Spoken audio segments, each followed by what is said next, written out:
जम्मू कश्मीर में चुनाव को लेकर भाजपा ने कमर कस लिया है। इसी कड़ी में गृह मंत्री अमित शाह ने आतंकियों पर जमकर निशाना साधा है। आइए सुनते हैं। भाइयों बहनों, ये कहते हैं कि अगर हम आएंगे तो जितने भी लोग आतंकवादी जेल में हैं उनको हम मुक्त कर देंगे। आप चाहते हैं क्या? अरे जोर से बोलो, चाहते हैं क्या? एक क्षेत्र ने 90 के दशक में आतंकवाद झेला है। हमारी बिटिया सगुन ने भी अपने परिवार के, अपने पिता का छाया घुमाया है। भाइयों, मैं आज आपको कहकर जाता हूं, एनसी और कांग्रेस को जो मंसूबे करने हैं वो कर दीजिए। दुनिया की कोई ताकत पीर पंजाल की इस ओर आतंकवाद को ला नहीं सकती। ये नरेंद्र मोदी सरकार का वादा है। और एक बार ये 3 परिवारों को हरा दीजिए, अब्दुल्ला, गांधी और मुफ्ती परिवार। मैं आपको वादा कर कर जाता हूं, आतंकवाद को इतना नीचे दफन करेंगे कि 7 पुश्तों तक ऊपर नहीं आ पाएगा। नहीं भाइयों बहनों, अजीब प्रकार का रिश्ता, 3 पीढ़ी का रिश्ता ये अब्दुल्ला और गांधी का है। कभी इंदिरा जी शेख अब्दुल्ला को सालों तक जेल में डालती हैं, कभी बाहर निकालती हैं, कभी राजीव गांधी उनसे समझौता करते हैं और अब राहुल गांधी उमर अब्दुल्ला से समझौता करते हैं। मैं आज कांग्रेस पार्टी को पूछना चाहता हूं, देशद्रोह के इल्जाम में आपने शेख अब्दुल्ला को जेल में डाला था। शेख अब्दुल्ला के और अब्दुल्ला परिवार के खिलाफ एक व्हाइट पेपर जम्मू कश्मीर की असेंबली में आपने डाला था।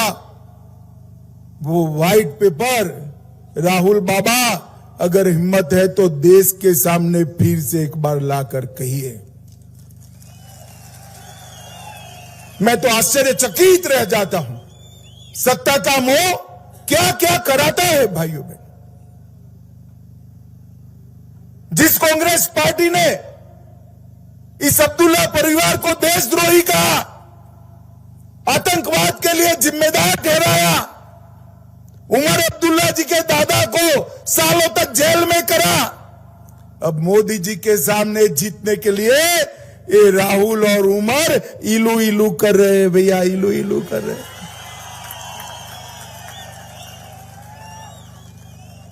क्या किश्तवाड़ की जनता समझती है या नहीं समझती है?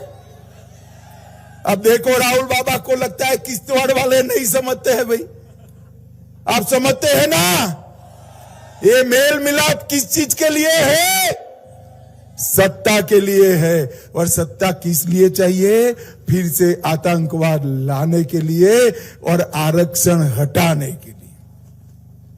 मगर आप चिंता मत करिए, ना ये जीतेंगे, ना आतंकवाद आएगा, ना 370 वापिस आएगी, ना आरक्षण जाने वाला है, ना माताओं बहनों का अधिकार जाने वाला है। ये नरेंद्र मोदी जी का वादा है। अभी अभी कांग्रेस के बड़े नेता, गृह मंत्री थे, महाराष्ट्र के बड़े नेता हैं, उन्होंने शिंदे साहब ने बयान दिया, गृह मंत्री वो थे तब उनको लाल चौक में जाने में डर लगता था। पढ़ा है आप लोगों ने? शिंदे साहब देश के गृह मंत्री थे, उन्होंने स्टेटमेंट दिया कि लाल चौक जाने में उनको डर लगता था। अरे शिंदे साहब, अब आ जाइए, बच्चों के साथ, पोते पोती के साथ लाल चौक सैर कर लीजिए, कोई आपका बाल बांका नहीं कर। हमने कश्मीर को सुरक्षित किया है। आज कश्मीर में राहुल बाबा बाइक चलाते हैं, बाइक चलाकर मोदी जी को गाली देते हैं, लाल चौक में आइसक्रीम खाते हैं, मोदी जी को गाली देते हैं।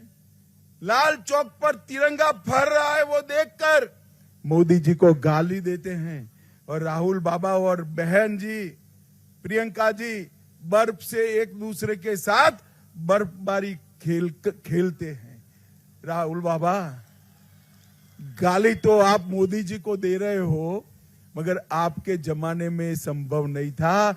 नरेंद्र मोदी ने आतंकवाद को पाताल तक दफना देने का काम किया है।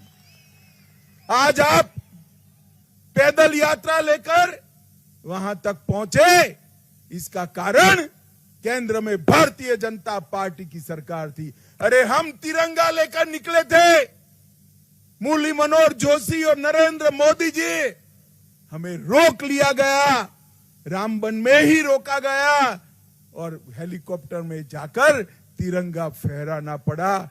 आज वहां पर गणेश उत्सव भी होता है, जन्माष्टमी भी होता है और ताजिया का जुलूस भी